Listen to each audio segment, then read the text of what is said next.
According to St. Matthew, chapter 19, verses 3 to 12. Some Pharisees came to him and tried to trap him by asking, "Does our law allow a man to divorce his wife for whatever reason he wishes?"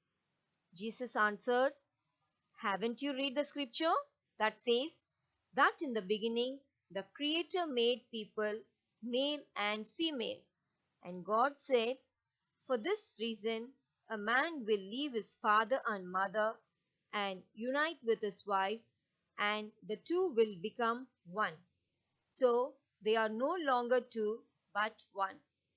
Man must not separate then what God has joined together." The Pharisees asked him, "Why then did Moses give the law for man to hand his wife a divorce notice and send her away?"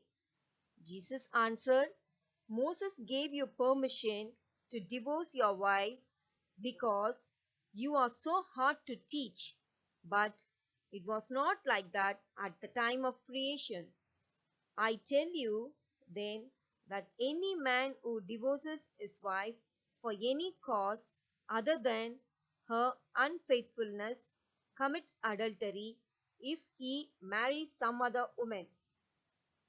His disciples said to him, "If this is how it is between a man and his wife, it is better not to marry." Jesus answered, "This teaching does not apply to everyone, but only to those to whom God has given it. For there are different reasons why men cannot marry.